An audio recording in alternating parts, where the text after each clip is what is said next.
नमस्कार दोस्तों, स्वागत है आपका हिंदी नॉलेज शो में। तो दोस्तों, जो खबर मैं आपको बताने जा रहा हूं ना, उसे सुनकर आपको भारत सरकार पर बहुत ही ज्यादा गुस्सा आएगा। लेकिन मेरी रिक्वेस्ट ये रहेगी कि प्लीज वीडियो को अंत तक देखिएगा, क्योंकि मैं आपको कारण भी बताऊंगा कि ये फैसला हमें क्यों लेना पड़ा। फिर सब कुछ जानने और समझने के बाद आप लोग कमेंट करके मुझे बताइएगा कि आपका इस पूरे मुद्दे पर क्या जेन्युइन ओपिनियन है। तो चलिए इसी के साथ वीडियो की शुरुआत करते हैं। तो दोस्तों, हुआ कुछ ऐसा है कि अब से कुछ घंटे पहले यूएनएचआरसी यानी कि United nation human right council, इसमें एक प्रस्ताव लाया गया और प्रस्ताव ये था कि चीन के अंदर जो उइगर मुसलमानों के खिलाफ अत्याचार हो रहे हैं, जो उइगर मुसलमानों को कंसंट्रेशन कैंप में रखा जा रहा है, उनके मानव अधिकारों का हनन किया जा रहा है, उस पर हमें संयुक्त राष्ट्र में बातचीत शुरू करवानी चाहिए या फिर नहीं, ताकि चीन की घेराबंदी करी जा सके।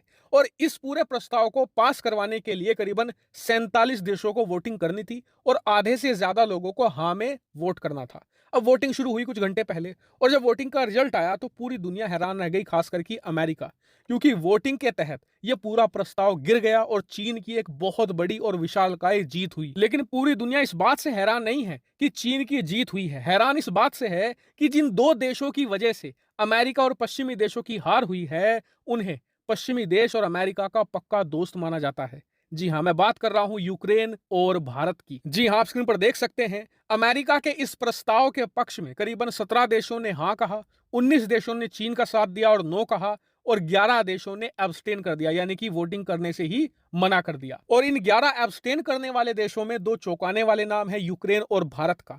और चौंकाने वाली बात इसलिए है क्योंकि चीन तो भारत का कट्टर दुश्मन है। वहीं बात करें यूक्रेन की, तो रूस यूक्रेन युद्ध में चीन तो खुलकर रूस के पक्ष में खड़ा है।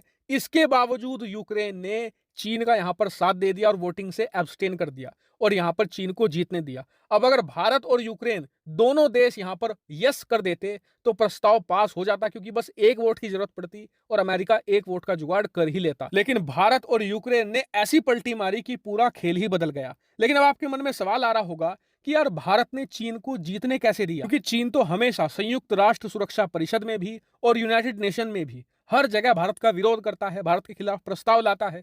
तो जब अब मौका आया था चीन को सबक सिखाने का और चीन को हराने का और उसे उइगर मुस्लिम के मुद्दे पर घेरने का, तो भारत ऐन वक्त पर पीछे क्यों हट गया? तो इसके कई सारे कारण हैं।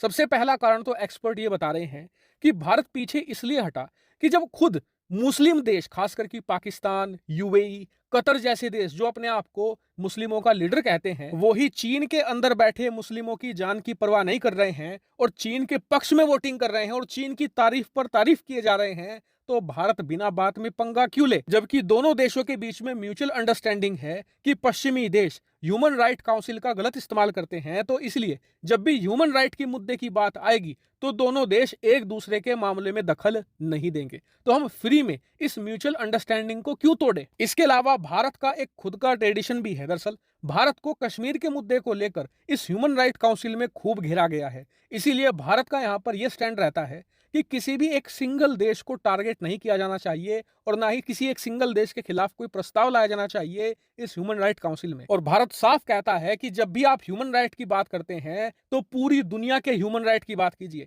सिर्फ कुछ चुनिंदा देशों को टारगेट मत कीजिए। और इसीलिए जब भी किसी सिंगल देश के खिलाफ प्रस्ताव लाया जाता है तो भारत उसका या तो विरोध करता है या एब्सटेन करता है। और इन्हीं कुछ कारणों की वजह से भारत ने चीन के इस प्रस्ताव पर यह फैसला लिया है। अब आप मुझे कमेंट करके अपना जेन्युइन ओपिनियन दीजिए, आपका इसके बारे में क्या मानना है। फिलहाल इस वीडियो में इतना ही। Thank you very much for watching video.